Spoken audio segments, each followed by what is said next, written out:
सभी के भीतर बैठे ईश्वर को मेरा नमन, मेरा वंदन, मेरा प्रणाम और बहुत-बहुत स्वागत है सभी का इस बहुत ही सुंदर विषय एको ब्रह्म द्वितीय नास्ति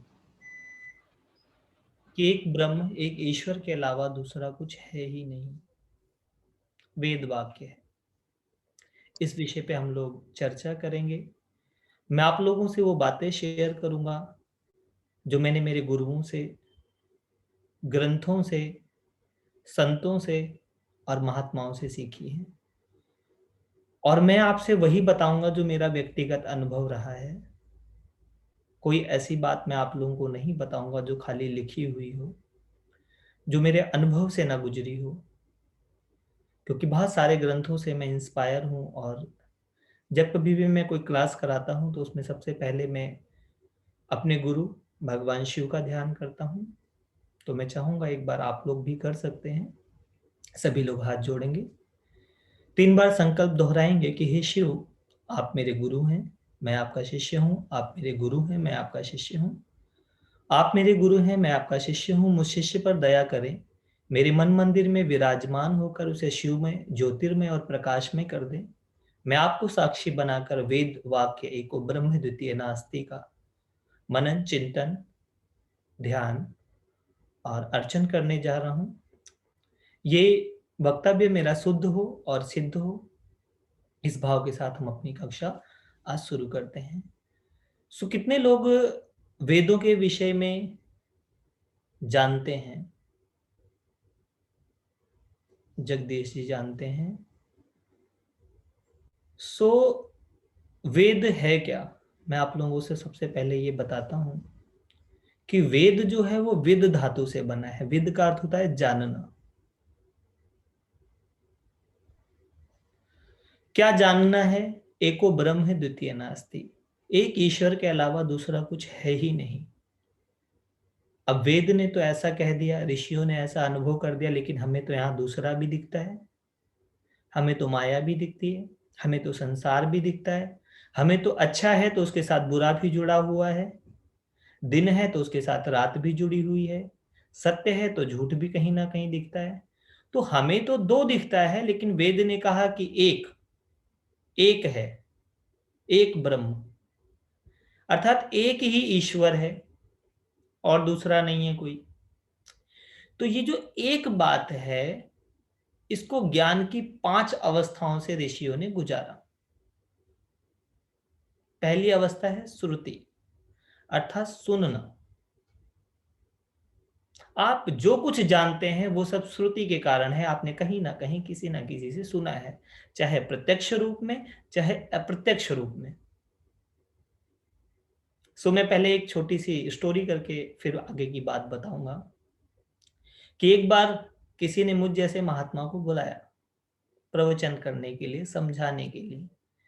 तो गुरुजी ने पहला क्वेश्चन पूछा पब्लिक से कि क्या आप सब लोग जानते हैं मैं आज किस विषय पे बोलने वाला हूं? जानते हैं आप सभी लोग?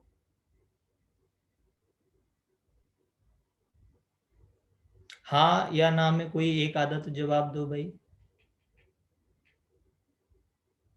जानते हैं मैं किस विषय पे बोलने वाला हूँ? नहीं जी, नहीं जी विशाल जी। नहीं जानते? नहीं। सो पे किसी ने हाँ भी बोला, किसी ने ना भी। बिल्कुल परफेक्ट आंसर। तो कुछ लोगों ने बोला हाँ जी हम जानते हैं। महात्मा जी नमस्ते करके अपने घर चले गए कि जब आप सब जानते ही हो तो फिर मैं क्या बताऊं। फिर सबने बुलाया कि भाई क्लास तो करानी है। दूसरे दिन फिर गुरुजी जब आए तो माइक लेते ही उन्होंने कहा कि आप जानते हो हम किस विषय पे बात करने वाले हैं? सबने कहा नहीं जानते। तो उन्होंने बोला जब तुम कुछ जानते ही नहीं हो तो फिर मैं बोलूँ क्या? वो फिर चले गए। तीसरे दिन सब लोगों ने डिसाइड किया कि भाई आज तो ज्ञान की कोई बात करनी ही है। तो आधे लोग इस तरफ हो गए और आधे दो भागों में बट गए। और गुरुजी ने कहा कि बच्चों जानते हो आज मैं किस विषय पे बोलूंगा? आधों ने कहा हाँ जानते हैं, आधों ने कहा हम नहीं जानते हैं। तो उन्होंने कहा जो जानते हैं वो नहीं जानने वालों को बता देना, और वो फिर अपने घर चले गए। अब 3 दिन ऐसा हो गया तो चौथे दिन क्या किया जाए? चौथे दिन वो किसी पिरामिड मास्टर से मिले कि भाई बड़ा अजीब मास्टर हमें मिल गया है, वो रोज आता है माइक लेता है। पहले दिन उसने पूछा कि आप लोग जानते हो हम किस विषय पे बात करने वाले हैं? तो सबने कहा हाँ जानते। तो बोला जब जानते हो तो मैं क्या बताऊं। दूसरे दिन जब बात हुई तो सबने कहा जी नहीं जानते। बोला नहीं जानते तो फिर क्या जरूरत है बताने की, जो कुछ जानता ही नहीं उसको कैसे बताया जाएगा। तीसरे दिन ऐसा हुआ तो उस पिरामिड मास्टर ने कहा कि तुम लोग अब जब वो पूछेंगे ना कि आप कुछ जानते हो तो कुछ मत बोलना, चुपचाप होकर स्माइल करना और अपनी सांसों पे ध्यान लगाकर सिर्फ मुस्कुराते रहना। तो गुरुजी ने चौथे दिन पूछा भाई जानते हो मैं किस विषय पे बात करने वाला हूं। सभी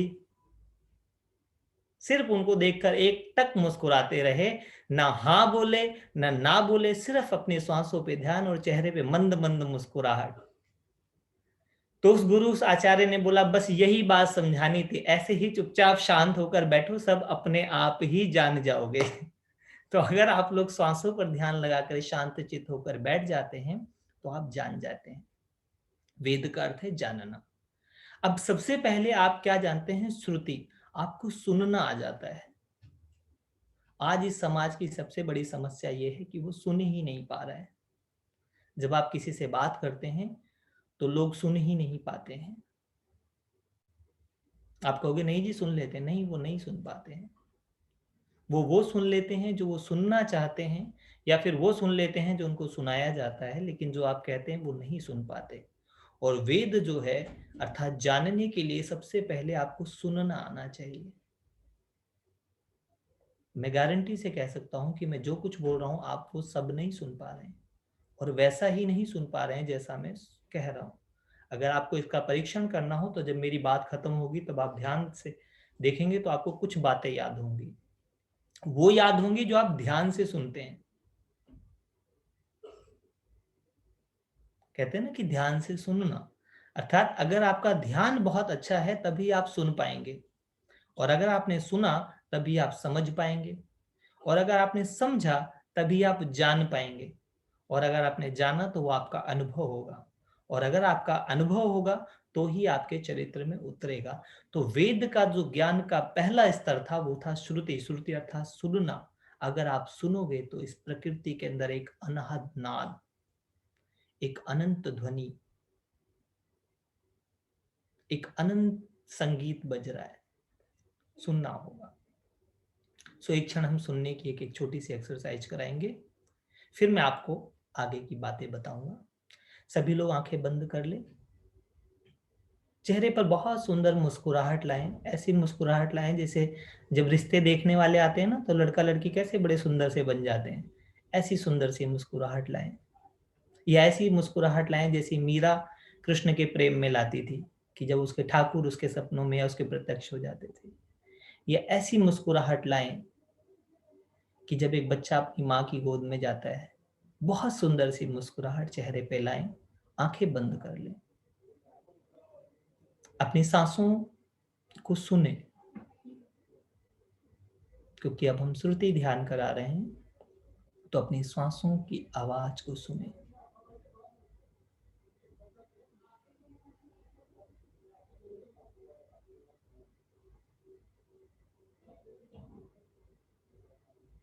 धीरे धीरे श्वासों के साथ अपनी धड़कनों को सुने।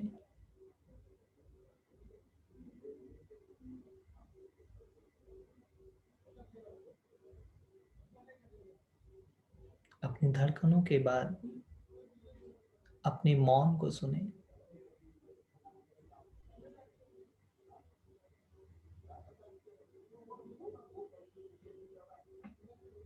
मौन के बाद अपने हृदय में विराजमान प्रेम को सुने। सुने।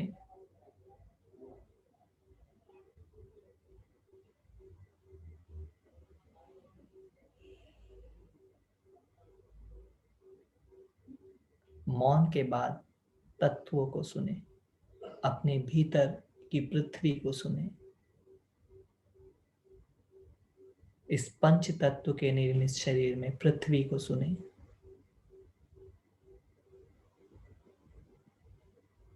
पृथ्वी के ऊपर लहराता, खिलखिलाता, छलछलाता जो जल है उसे सुने।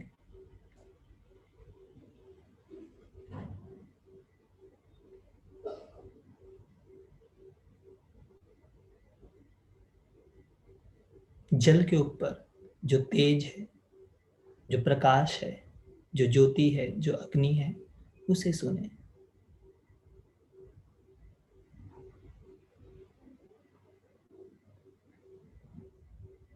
उस प्रकाश के ऊपर जो वायु है,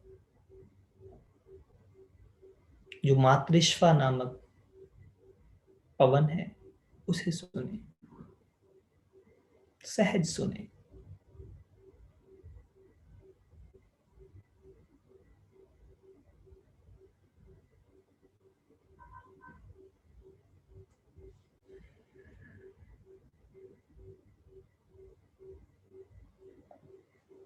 अब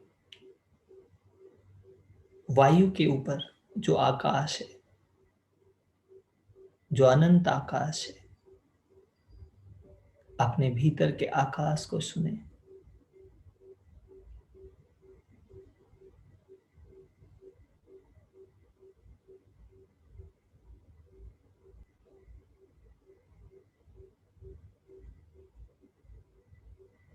उस आकाश से ऊपर उस चित्त आकाश को सुने जो अनंत आकाश है, जिसमें आपकी अनंतता, आपकी इन्फिनिटी, आपकी परम सत्ता विराजमान है। उस तत्व को सुने।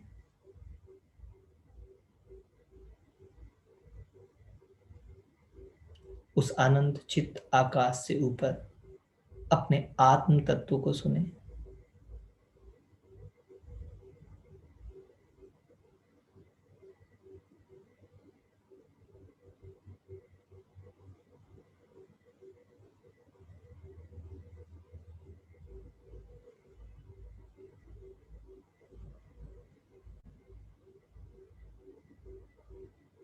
उस आत्म तत्व से भी विराट परमात्म तत्व को सुने।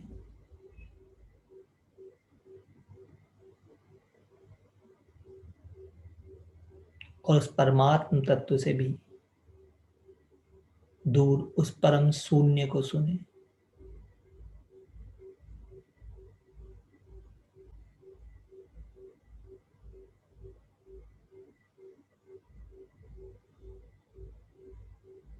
और उस परम शून्य से निकलने वाले उस अनाहद नाद को सुने। उसको सुने जो इन सबको सुन रहा है, उस सुनने वाले को भी सुने। सिर्फ सुने।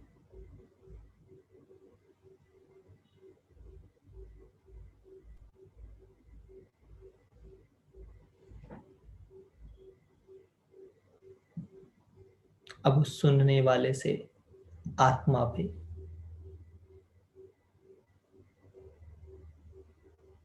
आत्मा से चित्त आकाश में, चित्त आकाश से सहज आकाश में, सहज आकाश से वायु में, वायु से अग्नि तेज में, अग्नि से जल में, जल से पृथ्वी में, पृथ्वी से अपने हृदय में, हृदय से अपने श्वासों में, श्वासों से अपने चेहरे पे मुस्कुराहट पे आए और धीरे धीरे आंखें खोल लें।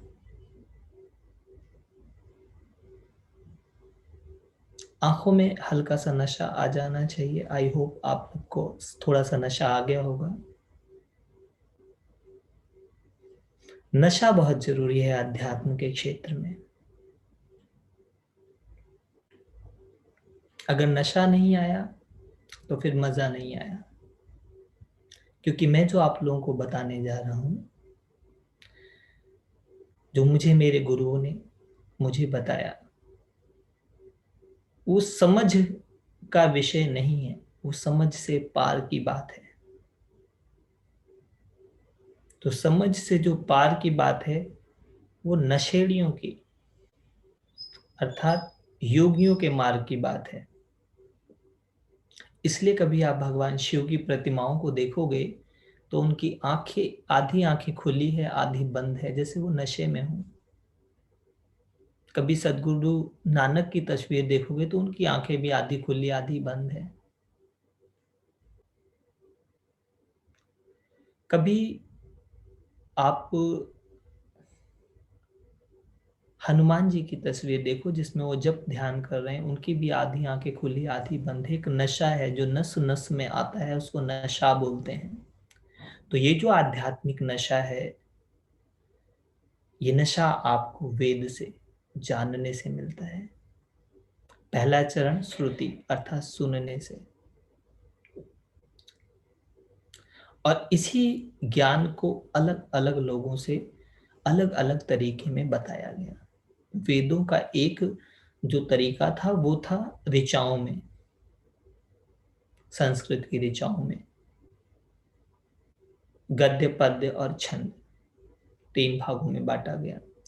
सो एक ही बात को अनेक तरीकों से समझाया गया, और मेरा प्रयास यह है कि मैं आप लोगों को आपकी भाषा में समझाऊं। बहुत आसान है, मैं संस्कृत के मंत्र पढ़ूं लेकिन उसका कोई बहुत ज्यादा उपयोग नहीं होगा। सो आप लोग को जब मैंने सुनने की एक छोटी सी क्रिया कराई, तो कुछ लोग सुन पाए अपने आप को, श्वासों को जो मैं करा रहा था उसमें से कितने लोग पहुंच पाए, कितने लोगों को अनुभव हुआ सुनने का, आनंद आया, मजा आया? सांसों की आवाज़ सुनी, और जब आप पृथ्वी बोला तो मुझे सागर की लहरें और उसके ऊपर सूर्य की रोशनी सुनाई दी, और उसकी आवाज़ भी सुनाई दी, दिखाई भी दिया। बस, और कुछ वायु, दिखाई नहीं दिया। वायु, आकाश को सुना, सुनने को सुना। हाँ, आकाश को सुना, बाकी औरों को ज़्यादा नहीं सुन पाया। कुछ कुछ को सुना, कुछ को नहीं सुना। कोई बात नहीं, कुछ कुछ सुन लिया यही बहुत है। अगर आप शुरू में इतना भी सुन पाए तो अपने आप में बहुत बड़ी बात है। आकाश के बाद कुछ नहीं हुआ। कोई बात नहीं, वापस वापस रिटर्न आते वक्त वापस वही सागर और सूर्य की रोशनी में चमकता हुआ सागर दिखा। शुभ नाम आपका? जगदीश। आप दोबारा बताएं। जगदीश बजाज। जगदीश जी, बहुत बहुत मुबारकबाद हो। लोग सागर की आवाज सुनने के लिए कितना कुछ स्टैंड करते हैं। देखो आपने बैठे बैठे सुन लिया। हम दिल्ली से यहाँ गोवा सागर की आवाज सुनने आए हैं, फ्लाइट में बैठ के। और ऐसा महसूस भी किया कि उसकी लहरें दिख रही है। आखिरी जो बात मैंने इसमें बताई थी, इस सुनने वाले को सुनना, ये है वेद अर्थात जान लेना। अब ये जो सुन रहा था वो कौन है? क्या इस कान ने सुना या कोई और है? मेरी एक बहुत सुंदर कविता है, शब्दों के शोर में जो मौन है वो कौन है? शायद आप लोगों को पता नहीं होगा, मैं कविताएं बहुत लिखता हूँ। मेरी हर बात को मैं लिखने में, कविताओं में और ऐसे ही लिखता हूँ। तो शब्दों के शोर में जो मौन है वो कौन है? ज्ञान ध्यान साधना में जो गौण है वो कौन है? कौन है जो बंद आंखों से भी है देख लेता? कौन है जो बिना विचारों के भी सोच लेता? कौन है जीवन के अंदर प्राण बिंदु? कौन है शब्दों के शोर में भी जो मौन है वो कौन है? सो इसमें जो मैंने आप लोगों को सुनने में बताया, जो अंतिम था कि इस सुनने वाले को सुन लेना, जो सुन रहा था वो कौन था?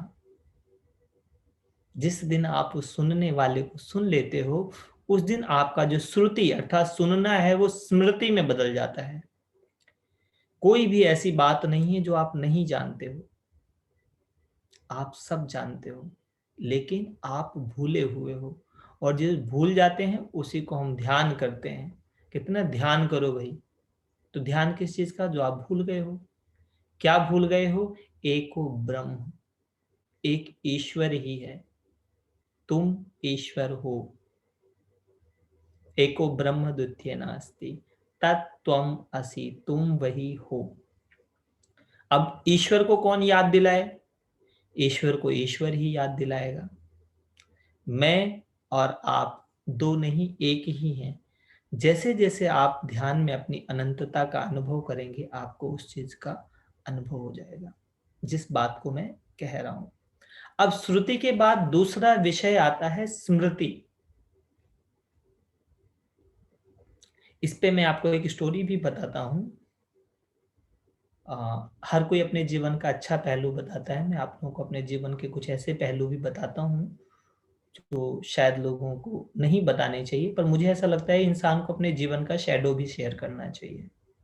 बहुत साल पहले मुझे नशे की आदत थी, तो मेरे बॉस मुझे एक साधु के पास लेके गए। कुदरती साधु का नाम भी विशाल मुनि था, मेरा भी नाम विशाल है। तो विशाल को विशाल मुनि के पास लेके गए हमारे बॉस। हमारे बॉस ने मुझे बताया कि भाई देखो, बहुत पहुंचे हुए साधु हैं, तुम्हारा जीवन बदल जाएगा। मैंने कहा ये तो बहुत मजे की बात है, आप मुझे लेके चलो, या तो मेरा बदल जाएगा नहीं तो साधु जी का बदल जाएगा, एक का तो पक्का बदलेगा। तो उन्होंने कहा देखो, कोई उटपटांग बात नहीं करना। मैंने ना बिल्कुल नहीं, उटपटांग तो हम करेंगे ही नहीं, हम तो बिल्कुल सही शुद्ध और सटीक बात करेंगे।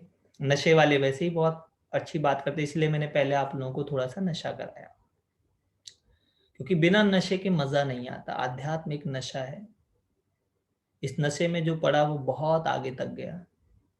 ये नशा कबीर को चढ़ गया था, ये नशा ध्रुव को चढ़ा, ये नशा मीरा को चढ़ा, राबिया को चढ़ा, ओशो को चढ़ा, आपको भी चढ़ा है और मुझे भी चढ़ा है। तो गए हम वहां पर, उन मुनि जी ने मुझे देखा, बोले जी पूछो। मैंने कहा एक छोटा सा प्रश्न है, मैं जानता हूँ मेरी मृत्यु होने वाली है कुछ दिन बाद, तो बताओ क्या करूं। तो उन्होंने कहा स्वाध्याय कीजिए। मैंने कहा भाई स्वाध्याय कैसे करते हैं। कहा अच्छी अच्छी पुस्तकों का अध्ययन कीजिए। तो मैंने कहा 4 वेद, 6 शास्त्र, 18 पुराण, 64 उपनिषद, 16 स्मृतियां, 9 दर्शन है, इतना तो मैंने सनातन में पढ़ लिया। अहले हदीस, गुफ्तुए खुदा, कुरान मजीद, इतना मैंने इस्लाम में पढ़ा है। गुरु ग्रंथ साहब, धम्मपद, और आपका तेतली पुत्र, विश्राम सागर, जिनवाणी, इतना जैनिज्म में पढ़ा है मैंने। बाइबल और भी बहुत सारी चीजें पढ़ी हैं मैंने। तो इतने से तो बात नहीं बनी। तो उन्होंने कहा एक काम करो, आप ऐसे महसूस करो कि इस कमरे में एक ज्योति है और आप इसमें लीन हो गए हो। तो मैंने कहा आप कभी अमेरिका गए हैं? बोले नहीं। तो मैंने कहा अनुभव करो कि आप इस समय अमेरिका में हो, करके बताओ अनुभव। अरे जो मेरी स्मृति में ही नहीं है, मैं उसका अनुभव कैसे कर सकता हूं। फिर उन्होंने मुझे एक स्टोरी सुनाई। मैंने कहा स्वामी जी, मैं आपको लगातार ऐसी 1000 कथाएं सुना सकता हूं। अंतिम प्रश्न। बोले पूछो। मैंने ज्ञान की 5 अवस्थाएं होती हैं। श्रुति, आप सभी लोग याद कर ले, ज्ञान की 5 अवस्थाएं होती हैं। श्रुति, स्मृति, दृष्टि, वृत्ति और कृति।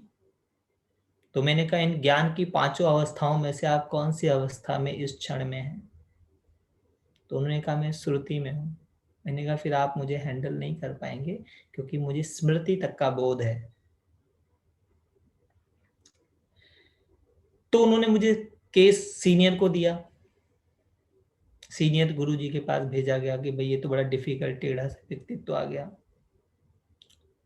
उन्होंने मेरे हाथों को विपरीत, मैंने हाथ ऐसे रखे हुए थे, तो मेरे हाथ को देख करके कहा कि आप ब्राह्मण हो। मैंने कहा और आप बनिए। तो उन्हें कैसे पता? मैंने कहा आप मेरे हाथ का वाम भाग देखकर बता सकते हैं, ऐसे मैं आपके हाथ का पार्श्व हिस्सा देखकर बता सकता हूँ। हस्तरेखा विज्ञान मैंने भी सीखा हुआ है। तो उन्होंने कहा बेटा, तुम्हारे लिए इतना सा है, एकांत में बैठा करो और अपनी आत्मा की आवाज सुना करो, इससे ज्यादा हमारे पास कुछ नहीं है। तो कहां पर वापिस आ गए? श्रुति पे। इन कहानियों से मैं अपने व्यक्तित्व को महान नहीं बता रहा, मैं आपको ये बता रहा हूं कि आप जब आप श्रुति करते हैं, आप सुन पाते हैं, तब आपको आपके भीतर उन समस्त प्रश्नों का उत्तर मिल जाता है, क्योंकि प्रश्न बाद में है, उत्तर पहले ही दिए गए हैं। आप सभी लोग पढ़े लिखे होंगे, कोई भी चैप्टर आप पढ़ते हैं तो उस चैप्टर में आंसर पहले होता है, क्वेश्चन बाद में आते हैं। एम आई राइट? ऐसा ही होता है। तो आपके जितने भी प्रश्न हैं वो आप जानते हो, और वेद यही कहता है कि श्रुति अर्थात सुनो। अब आप भीतर से नहीं सुन पा रहे तो एक माध्यम है बाहर से सुनना। भीतर से सुन ले तो अद्भुत है। भीतर से जिन्होंने सुना वो थे ऋषि और मुनि, अर्थात जिन्होंने रिसर्च किया, जिन्होंने मनन किया, वो भीतर से सुन पाए। और जो भीतर से नहीं सुन पा रहे थे उन्होंने जो सुन पाए उनसे सुन लिया। अब आपको गाना सुनने के लिए जरूरी थोड़ी कि खुद ही गाओ। अच्छे अच्छे सिंगरों ने गाना गाए हुए हैं, आप तो फिर भी आनंद ले सकते हैं। तो दो मार्ग था, एक श्रुति था भीतर से सुन लेना और दूसरा श्रुति था बाहर से सुनना। तो आप लोग भी श्रुति कर रहे हैं, मेरे माध्यम से सुन रहे हैं, और कुछ लोग भीतर से भी सुन पाए होंगे। तो श्रुति समझ आ रहा है लोगों को? मैं समझा पा रहा हूं सही से? अब श्रुति, जी जी अच्छा धन्यवाद। अब श्रुति का अगला स्तर जो मैं आप लोगों को बताऊंगा, जैसे पहले मैंने कहा सिर्फ इतना सुनो। जब मैं कोई चीज अपने गुरुजी से पूछता था तो मेरे गुरुजी पता है क्या करते थे, मुझे एकांत में एक जगह बैठा देते थे और कहते थे बेटा आप यहाँ बैठे रहो, जब बात समझ आ जाए तो हमें भी बता देना। तो कई बार एक दिन में नहीं समझ आती थी तो मैं कहता था गुरुजी आप ही बता दो। तो वो कहते थे जो बताया जा रहा है बेटा वो सजेशन है, सॉल्यूशन नहीं है। जो पूछने वाला है और जो बताने वाला है वो दोनों एक हैं, क्योंकि एक को ब्रह्म द्वितीय नास्ति। तो जो पूछ रहा है बताएगा भी तो वही। और मेरे गुरुजी गाने बहुत गाया करते थे, तो वो अक्सर एक गाना गाते थे कि तुम ही ने दर्द दिया है तुम ही दवा देना। तो वो कहते थे बेटा जो पूछ रहा है ना दवा भी वही देगा, बताएगा भी वही, तुम श्रुति की साधना करो। सो वेदों का जो ज्ञान था या ज्ञान है, और मैं आपको बता दूं कोई भी वेदों से बाहर है नहीं, और उसी वेद की एक एक ऋचा को लेकर के सभी लोग अपने अपने स्तर पर कर रहे हैं। अद्भुत बात यह है कि कुछ है जो हम सबको एक सूत्र में बांधे हुए है। तो श्रुति का जो सबसे पहला जो बहुत अद्भुत चरण है वो है प्रेम। तो क्या आप लोग प्रेम से सुन पा रहे हैं? कितने लोग मुझे प्रेम से सुन रहे हैं?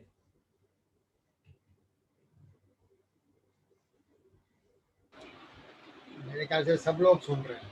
सब लोग, धन्यवाद। कितने लोगों को लगता है कि मैं कुछ अद्भुत उनके जीवन में कुछ चमत्कार घटित कर दूंगा, कुछ ऐसा मजा आ जाएगा, कुछ ऐसा सुन लोगे, कुछ ऐसा हो जाएगा? किसी को ऐसा लगता है?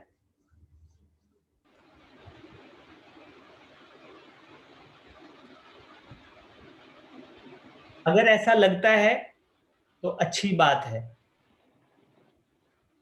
अपने लिए ताली बजा ले, क्लिपिंग कर लें। और अगर ऐसा नहीं लगता है तो बहुत अच्छी बात है, 2 बार ताली बजाएं। विशाल जी, एक बार ये पॉइंट दोबारा बताइए। कौन सा? आपका क्वेश्चन। मैंने पूछा कितने लोग मुझे प्रेम से सुन रहे हैं और कितने लोगों को लगता है कि मेरे माध्यम से उनके जीवन में कुछ अद्भुत वैल्यू ऐड हो जाएगी, कुछ अच्छा हो जाएगा। जी, अद्भुत तो बहुत लग रहा है, आपका एक एक वर्ड अद्भुत है, क्योंकि हमने ये कुछ सुना ही नहीं हुआ। हमारे लिए तो बहुत बड़ा ज्ञान है ये, आप जो भी कह रहे हैं, एक एक वर्ड सुनने वाला और तोलने वाला है। बिल्कुल, इसलिए ही मैं आप लोगों को श्रुति से बात शुरू कर रहा हूँ, क्योंकि श्रुति का अर्थ ही है सुनना। सुनना बहुत बड़ी बात है। 2 बहुत अच्छे मित्र थे, एक था अंधा और दूसरा था बहरा। अब बहरे मित्र को पता चला कि अंधे की है तबीयत खराब, तो बहरा था लेकिन भावना तो होती है मित्र के प्रति, और ये उसकी खबर लेने चला गया।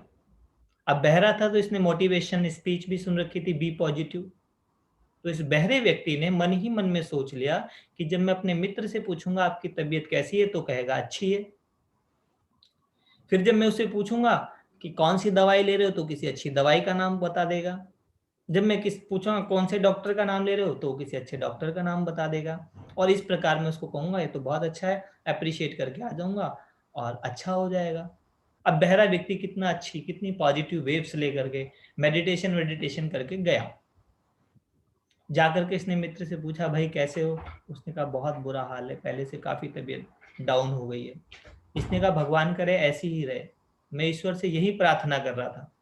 अंधे को बहुत गुस्सा आ गया, लेकिन वो भी बड़ा पॉजिटिव आदमी था, थोड़ी देर रुका।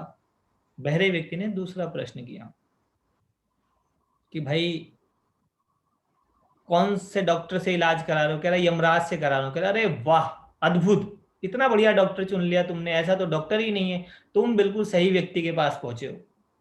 मैंने परमात्मा से प्रार्थना करी कि तुम उसी डॉक्टर के पास पहुंचो, और देखो तुम पहुंच गए। अब अंधे को और गुस्सा आ गया। इस बहरे व्यक्ति ने तीसरा प्रश्न पूछा कि कौन सी दवाई ले रहे हो? तो उसने बोला जहर खा रहा हूं।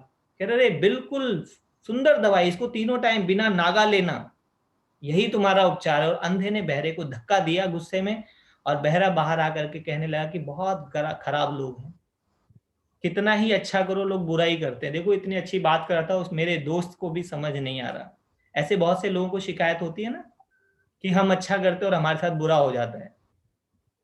तो ध्यान देना, कहीं हद तक आप उस बहरे की तरह सुन ही नहीं पा रहे हैं। और दूसरे मित्र को मैंने अंधा इसलिए कहा कि वो उसकी शुद्ध भावनाओं को देख ही नहीं पा रहा, वो शब्दों को ही सुन रहा है। तो मैं चाहता हूं कि आप शब्दों के पीछे मेरे छुपे हुए भाव को भी सुने। तो ये जो अंधे और बहरे की स्टोरी है, बहरा व्यक्ति जो है, जो सुन नहीं पा रहा है, वो चीजों को अपने हिसाब से सुन लेता है, और जो बहुत खतरनाक है, ज्ञान में भी लोग अपने हिसाब से सुन लेते हैं। व्हाट्सएप पे एक बहुत अच्छा सा एक बार जोक मैंने पढ़ा कि किसी पिता ने अपने बेटे को भगवत गीता दी। बेटे ने अगले दिन गन निकाल के पिताजी के माथे पे लगा दी। पिताजी ने बोला अरे बेटा मैं मर जाऊंगा। बोले चुप करो, आत्मा ना कभी मरती है ना कभी पैदा होती है। अरे कह रहा भाई मैं तेरा बाप हूं। बोले नहीं नहीं, इस संसार में ना कोई किसी का बाप है ना कोई किसी का बेटा है। अरे कह रहा भाई मेरी मौत हो जाएगी। बोला इस धर्म युद्ध में तुम्हें स्वर्ग की प्राप्ति होगी और मुझे तुम्हारी प्रॉपर्टी की प्राप्ति होगी। तो पिता ने लिख दिया कि भाई गलत आदमी को गीता ना दे। तो ज्ञान जो है, अगर आप उसको अपने तरीके से सुन लेते हैं तब वो ज्ञान नहीं है, तब वो अज्ञान से भी ज्यादा खतरनाक है। इसीलिए वेदों का जो पहला सिद्धांत था वो था श्रुति, कि अपने भीतर के उस ईश्वर को सुन लेना। कैसे सुनेंगे उसे? सहजता से, सरलता से, मौन होकर के। हर संगीत में आपको ईश्वर सुनाई देगा। मैं एक दिन मेडिटेशन करा रहा था, मैंने मेडिटेशन कराने से पहले एक म्यूजिक बजा दिया जिसमें गाना बज रहा था, खुली नजर क्या खेल दिखेगा दुनिया का, बंद आंख से देख तमाशा दुनिया का। तो एक हमारे स्टूडेंट ने बोला गुरुजी मतलब ये क्या कर रहे हो आप, ये फिल्मी गाना है। तो मैंने कहा बेटा ये संसार ही एक फिल्म है, there is nothing real, everything is reel. तो रील के अंदर कुछ तो होना चाहिए। खुली नजर क्या खेल दिखेगा दुनिया का, खुली आंखों से सीख सकते हो आप तो, लेकिन बंद आंख से देख तमाशा दुनिया का। अगर आप आंख बंद करके देखना सीख जाए तो पूरा ब्रह्मांड आप देख सकते हैं। आप भीतर पृथ्वी है, अगर आप पृथ्वी पर हैं तो पृथ्वी आपके भी भीतर है। अगर आप जल से संबंध रखते हैं तो 75% या 72% जितना भी बताते हैं, मैंने तो नापा नहीं है, कुछ 70 के आसपास, कई 70-72% बताते हैं आपके शरीर में जल है। तो सातों समुद्र आपके भीतर हैं, सातों लोक आपके भीतर हैं। परसों में भागवतम पढ़ा रहा था, तो भागवतम में विराट पुरुष की व्यवस्था में बताया कि ये जो आपके भीतर नाड़ियों में बहता जल है, ये सारी नदियां हैं। आपके नाभि के इर्द गिर्द सातों समुद्र है, आपके नीचे सारे लोक हैं। अंतरिक्ष कहाँ पर है, आपके हृदय क्या है, पहाड़ आपके हृदय के आसपास का सारा केंद्र पहाड़ का है, सब कुछ आपके भीतर है। सो भागवतम ऐसा बताती है। अब अगर आप श्रुति सुनेंगे ही नहीं तो कैसे समझेंगे? तो इसलिए वेदों का पहला शब्द था श्रुति। अब श्रुति के बाद जो दूसरा स्तर आया वो है स्मृति। जब आपने सुना और सुनकर उसका ध्यान किया तब आपको स्मृति आ जाती है। जैसे हनुमान जी बैठे हुए हैं समुद्र किनारे, समझ ही नहीं आ रहा क्या करें, तो जामवंत जी ने उनको ज्ञान दिया कि का चुप साध रहे हो बलवाना, अरे तुम एक छलांग में पार कर जाओगे इस समुद्र को, छोटी सी बात है, तुम सूरज को खा जाते थे, कुछ याद करो। जैसे श्रुति हुई, आंख बंद करके स्मृति की तो जागृति आ गई, यानी कि स्मृति से आगे दृष्टि देख पाए वो अपना विराट स्वरूप।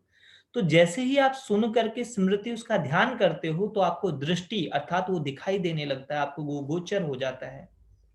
तो वेदों ने कहा कि तुम ईश्वर हो, तुमने जैसे ही सुना उसका ध्यान किया, यानी कि उसकी स्मृति बनाई, उसको अपने स्मृति में रखा, उससे तुरंत दृष्टि आ जाती है और आपको वो सब दिखाई देने लगता है। दृष्टि से क्या होता है, जब आप देख पाए तो आपकी वृत्ति बनती है, आपकी टेंडेंसी में वो बातें आ जाती है। इसीलिए बहुत सारे लोगों का ध्यान जो है वो व्यवहारिक है, सहज है, करने से वो होने में ट्रांसफर हो गए। एक बहुत अच्छी ऐड आती है जिससे मैं बहुत इंस्पायर हूं, अमूल माचो हर काम आराम से। तो मैं कहता हूं ध्यान आराम से हो, तुम आंख बंद करो, तुम्हारी चेतना खो जाए, तुमको मजा आए, तुमको रस आए, तुमको आनंद आए। और मैं आपको बता दूं, ध्यान से ज्यादा आनंद किसी भी चीज में नहीं है। एक बार जिसको ये रस लग जाता है ना, तो फिर उसको बोलना नहीं पड़ता ध्यान करो, वो खुद ही करने लगता है, क्योंकि वेद वाक्य है। तो जब दृष्टि आई, वृत्ति आई, वृत्ति के बाद फिर कृति, आपको पता चलता है कि आप ईश्वर की कृति हैं, अर्थात ईश्वर ने आपको रचाया है, तो आपके द्वारा भी जो रचा जाए वो ईश्वरीय ही होगा। ऐसा तो नहीं है कि वो कृति कुछ और हो जाएगी। ईश्वर के द्वारा जो कुछ बनता है वो ईश्वर ही होता है। और इस दुनिया की अद्भुत बात देखो कि आप सब लोग सीरियल देखते हैं, देखते हैं आप, खैर मास्टर्स लोग तो नहीं देखते हैं, कुछ लोग देखते हैं सीरियल। सीरियल वर्ड सुना है किसी ने?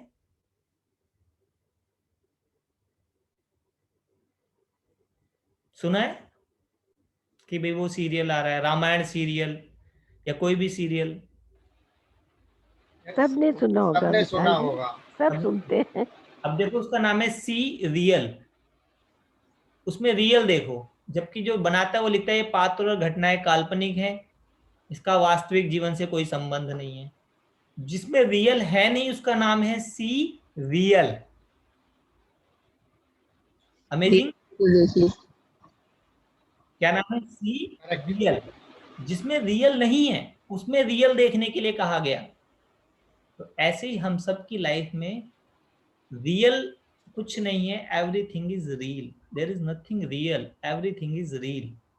मैं इस क्षण आपके साथ हूं, अगले क्षण हुई नहीं। बहुत बार लोग मेरे से आते हैं कि सर मेरे को वो चीज ठीक करनी है। मैंने ठीक तो तब करोगे जब वो खराब होगी, वो उस क्षण की वास्तविकता थी, इस क्षण तो वो है ही नहीं।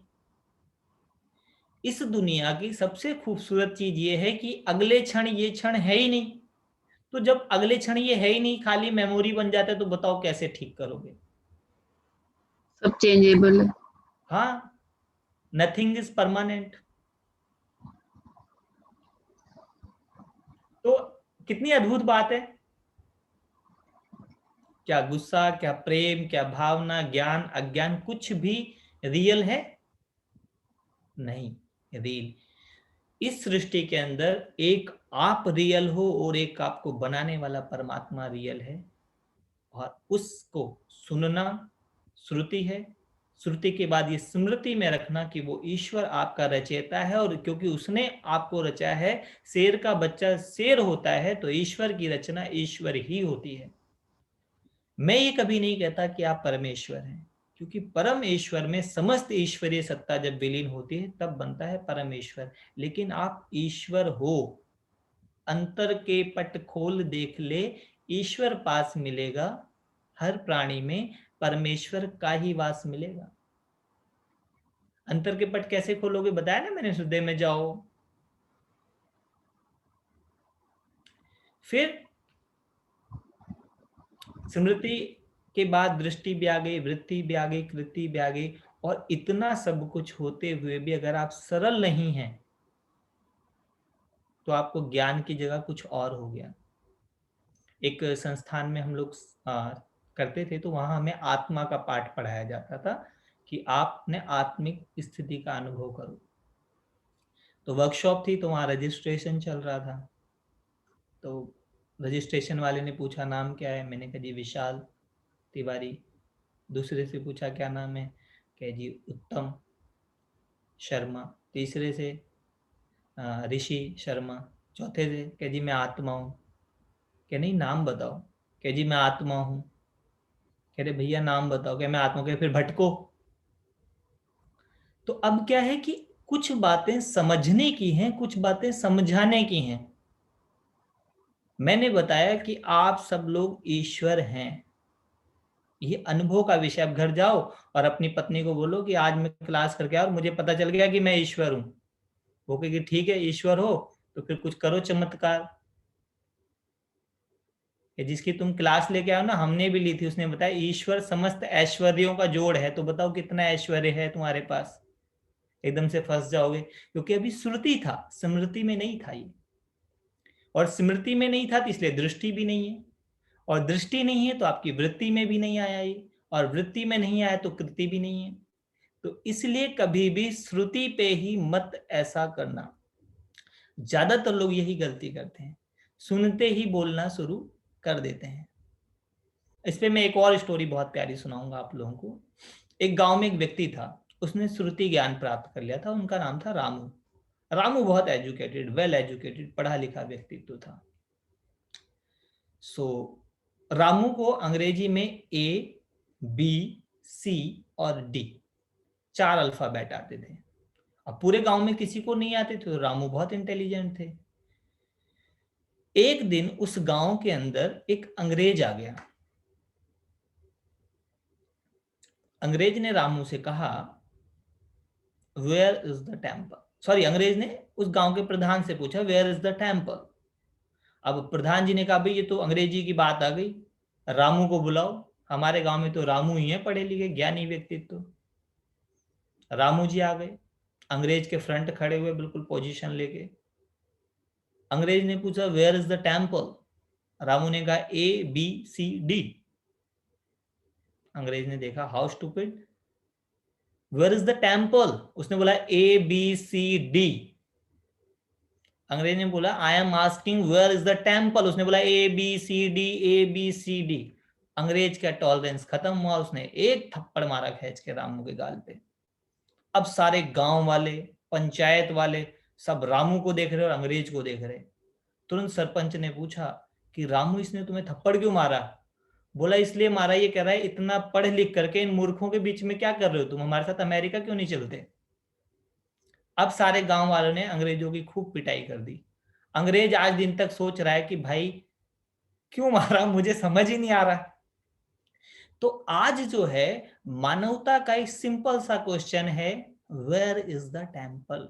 आत्मा का मंदिर कहाँ है। और रामू लोग बता रहे हैं ए बी सी डी। तो मैं चाहूंगा कि रामुओं से थोड़ा सा सावधान रहें। बहुत सारे रामू हैं समाज में, टीवी पे बहुत सारे रामू आते हैं। क्वेश्चन सिंपल सा है, वेयर इज द टेम्पल। और जो ए बी सी और डी बता रहे हैं उनको अभी पता ही नहीं कि टेम्पल कहाँ है। तो टेम्पल आपके हृदय में है, उसको सुनना शुरू करें, उसको जानना शुरू करें, उसको समझना शुरू करें। जितना जितना आप उसको समझेंगे, जितना जितना आप उसको जानेंगे, आई प्रॉमिस आप नहीं रहेंगे, आप वो हो जाएंगे जो आप हैं। आपके भीतर वो ईश्वर जागृत होगा।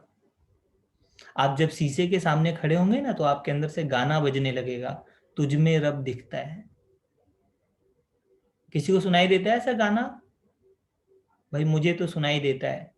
मुझे इस पूरी दुनिया में मुझसे अच्छा आदमी नहीं मिला आज तक, और इस पूरे संसार में सबसे ज्यादा प्रेम मैं खुद से करता हूं। इसीलिए मेरा जो कोर्स मैंने क्रिएट किया था, मीट योर इनर गुरु। जैसा कबीर कहते थे, ज्यों तिल माही तेल है, ज्यों चकमक में आग, तेरा साईं तुझ में है, जाग सके तो जाग। तो वो तुम्हारे भीतर है, तुझ में रब बसता है। इतनी सी बात है श्रुति स्मृति दृष्टि वृत्ति की। सो किसी का कोई प्रश्न है?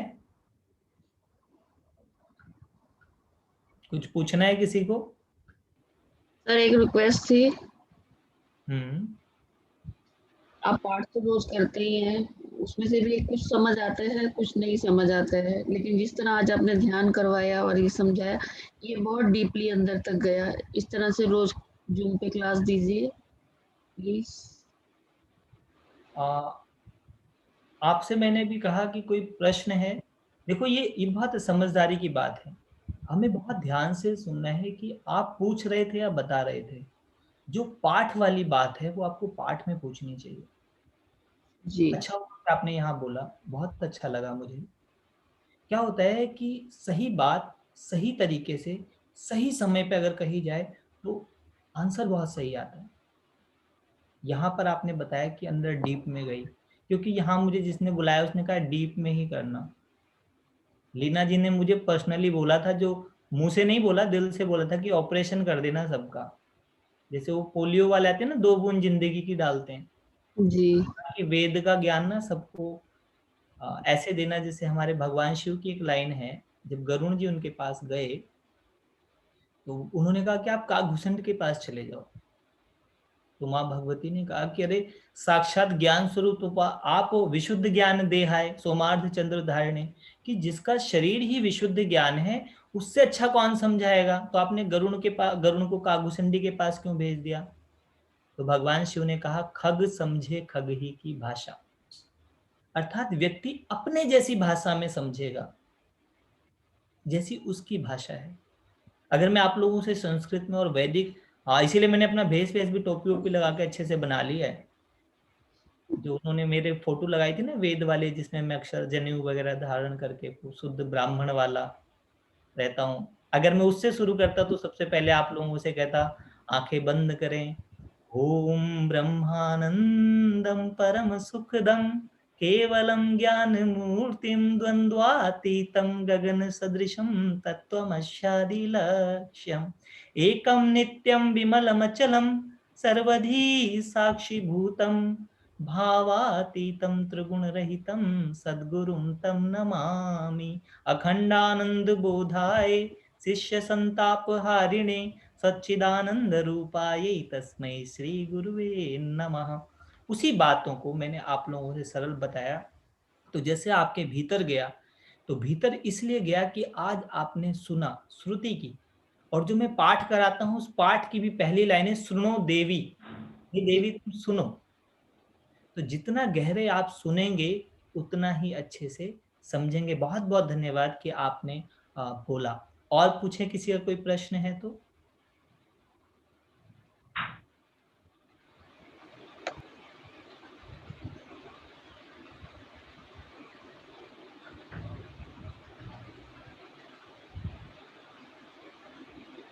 किसी को कुछ पूछना है तो पूछिए, संकोच मत करिए, वरना प्रश्न आपके मन में ही रह जाएगा। और आपको बता दूं, प्रश्न पूछने पे कोई जीएसटी नहीं है, कोई बिल नहीं आने वाला। ये लीना जी का बहुत अच्छा प्रयास है, कोई बिल नहीं आएगा आप लोगों के घर। मोदी जी ने अभी प्रश्न पूछने पे कोई टैक्स भी नहीं लगाया है। हो सकता है कुछ दिन बाद टैक्स लग जाए, फिर देख लेना। आप लोग पूछ सकते हैं, आप कुछ भी पूछना हो तो। जीएसटी की मीटिंगें हो रही है।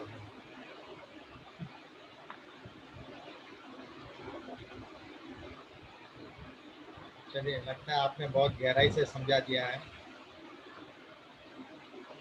तो सभी लोगों को आनंद आया मेरी क्लास में? बहुत आनंद आया। हरिओम। बहुत ज्यादा आनंद है। बहुत ज्यादा आनंद आया। अब मुझे आप लोगों से बदले में कुछ चाहिए। जी जी। पहला वही। तो मुझे आप लोगों की मधुर मुस्कान चाहिए। मैं चाहता हूं कि जो आपने मुझसे सुना समझा उसे अपने जीवन में अप्लाई करें। और दूसरा, मुझे आपसे क्षमादान चाहिए, क्योंकि किसी कारण से मुझे एक गहरी साधना में जाना पड़ेगा, तो मैं आप लोगों को 4 दिन क्लास नहीं करवा पाऊंगा। एक इमरजेंसी केस आ गया है मेरे पास किसी बच्चे का, तो उसके निमित्त मुझे गहरी साधनाएं करनी पड़ेंगी और शायद मुझे कई कई घंटे ध्यान में जाना पड़ेगा। तो मैं आप लोगों को आगे की क्लास नहीं करा पाऊंगा अभी। तो मैं आप लोगों से क्षमा चाहूँगा इस बात के लिए। क्योंकि आप लोगों को बहुत अच्छा आनंद आया है। आई होप आप मेरी व्यवस्था को समझ पाएँगे और मुझे बहुत प्यार से इस बात के लिए क्षमादान देंगे। क्योंकि मेरे जीवन में सबसे ज़्यादा महत्व है, अगर आपके पास कोई पीड़ित व्यक्ति आता है, तो पहले उसके कष्ट के लिए काम करना मुझे ज़्यादा हितकारी लगता है। क्योंकि जिन वेदों को मैंने पढ़ा, वेदों के जो जूस निकले उसको पुराण बोलते हैं और पुराण कहते हैं परोपकाराय पुण्याय पापाय परपीडनम। अर्थात दूसरे को सुख पहुँचाना ही पुण्य है। तो और मेरा प्रोफ़ेशन भी है ये। मैं आपको बता दूँ मेरा प्रोफ़ेशन, मेरा पैशन दोनों एक ही है। तो मुझे उसके निमित्त साधना करनी है। कभी खुशी, कभी गम, दोनों चीज़ों का शायद तो आप लोगों को मुझसे अनुभव हुआ होगा। बहुत रस भी आया होगा और थोड़ा-सा गुस्सा भी आया होगा। गुस्सा आया है तो बहुत अच्छी बात है, क्योंकि मैं हमेशा कहता हूँ गुस्सा आना चाहिए, लेकिन इस गुस्से को सँभाल कर रखें। जब आपका ध्यान ना हो तो अपने ऊपर गुस्सा कर लें। जब आपको जो कुछ सुना है वो स्मृति में ना आए तो अपने ऊपर गुस्सा करें। कई लोग मुझसे कहते हैं कि जी गुस्सा आता है, मैंने गुस्से को सँभाल के रखो, ये बहुत काम की चीज़ है। गांधी जी को गुस्सा आया था, सारे अंग्रेज़ों को बाहर निकाल दिया।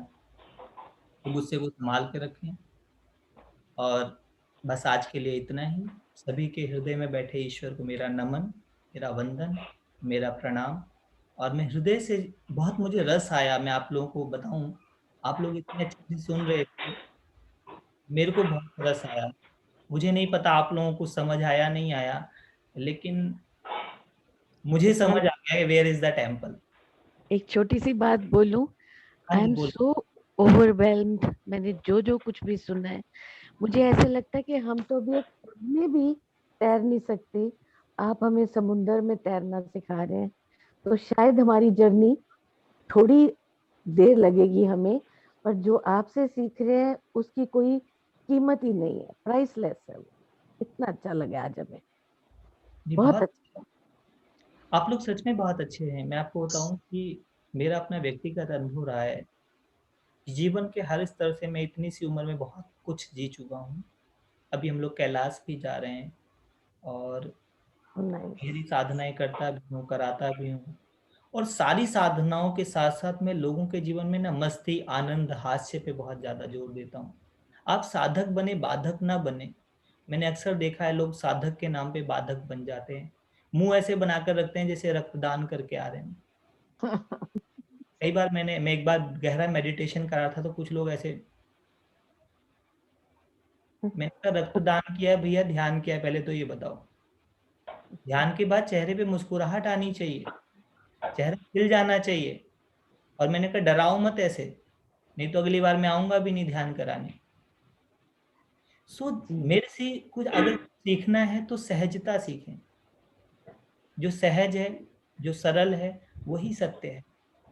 मैं आपको बता दूँ, मैंने सारे वेद, सारे शास्त्र पढ़कर पता है क्या सीखा है? मुस्कुराना। How nice. अगर आपको सच में सारे वेद शास्त्र समझने हो ना, जब मैं छोटा था, तो मेरी मम्मी मुझे सुलाती थी तो ऐसे बोल के सुलाती थी, ज्ञान के पर्वत ध्यान के सागर शेष मुनि अति राज कहाए, वेद और शास्त्र समस्त तो थे मुनि राज के मानस में ही समाये। मुझे 5-6 साल की उम्र में समझ आ गया था कि सब कुछ मेरे मन में ही है। और मैं बहुत छोटा था जब वो चले गए करियर छोड़ के 10-11 साल की उम्र में ही। इतनी सी उम्र में मैंने जो कुछ सीखा है, वो सीखा है जीवन इसी क्षण में, इसी क्षण आनंद है। तो आप लोग इस आनंद में रहें, इस मस्ती में रहें और ईश्वर करे कि आप ईश्वर हैं और ईश्वर ही हो जाएँ। इसी बात के साथ सभी के हृदय में बैठे थैंक ईश्वर यू को विशाल जी। मेरा नमन, मेरा वंदन, मेरा प्रणाम। हरि ओम तत्सत। हरिओम तत्सत। धन्यवाद विशाल जी, आपका आज जो शिक्षा थी बहुत बढ़िया थी। आपकी जो हरिओम। जो 2-3 दिन का आप नहीं कर पाएंगे उसके लिए हमें खेद रहेगा, उसके लिए तो हमें दुख रहेगा, गुस्सा तो नहीं रहेगा, लेकिन फीलिंग रहेगी कि हमसे छूट रहा है वो। देखिए, आप इंतज़ार करें, थोड़ा मेरी साधना पूरी हो जाएगी तो हम लोग दोबारा इसको कर हम सकते हैं। वापस हाँ आपसे वापस मिलेंगे। हम इंतजार करेंगे। अभी तो बहुत लंबी जर्नी है, अभी तो बहुत कोई लंबी बात- हाँ हाँ दुनिया तो गोल है। तब तक जो लिया है उसे आत्मसात करेंगे, मुस्कुराते रहेंगे, प्रसन्न रहेंगे और ध्यान में रहेंगे। बहुत बहुत धन्यवाद। हरिओम। बहुत धन्यवाद। धन्यवाद। हरिओम तत्सत। धन्यवाद विशाल भाई। धन्यवाद। ये तो जानी पहचानी आवाज थी, किसकी है भाई? वही लीना बजाज। ओहो। ठीक बात है। धन्यवाद, बहुत बहुत धन्यवाद। तो नेक्स्ट जो बाकी चैप्टर है नेक्स्ट ट्यूसडे से चालू करें। अभी आप अपनी 4 दिन बिजी ऑक्यूपाइड हो, करो। 10 दिन लग जाएंगे। कोई बात नहीं, कोई बात नहीं। No problem. 1 हफ्ते बाद हम लोग कर सकते हैं। थोड़ा मेरा जरा ये काम आ गया एक इमरजेंसी, तो उसको मुझे करना पड़ेगा। हाँ ठीक है। एक विशाल जी हफ्ता आपने काफी हम लोग फूड फिर फॉर थॉट दे दिया हमें, काफी फूड फॉर थॉट दे दिया। हम इसी के बारे में सोचते रहेंगे, बस इसको सही। अच्छा समझने की कोशिश करेंगे जो आज समझाया आप। ठीक है। अब प्रेम का दूसरा पक्ष इंतजार भी होगा, ठीक है? जी हरिओम। जी जी जी जी। तो हरिओम। हाँ, आप लोगों से एक विनती है कि मेरा YouTube पे चैनल है अनंत ध्यान, जिसमें मेरी छोटी-छोटी सी बातें होती हैं, कहानी की कहानी। पहले एक बार स्पेल कर दीजिए अनंत। ज़रूर आप लोग अनंत ध्यान चैनल को एक बार देखें वो और तो ऑलरेडी है मेरे क्या पास। बताएं कि क्या करना है। जी जी शेयर जरूर। कर दीजिएगा, मैं ग्रुप पे शेयर कर दूंगी। यस, ग्रुप में शेयर कर देंगे। जी हाँ धन्यवाद भाई साहब। तो सभी लोग मुस्कुराते हुए यस। ला लेंगे मुझसे और मैं आप लोगों से। बहुत आनंद आया, मजा आ गया लीना बहन, बहुत अच्छा था। Thank you, thank you. धन्यवाद सबको जो आप लोग आए।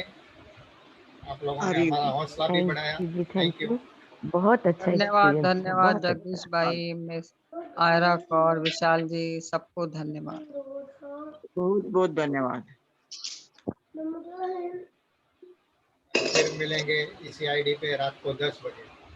अनंत धन्यवाद। Thank you.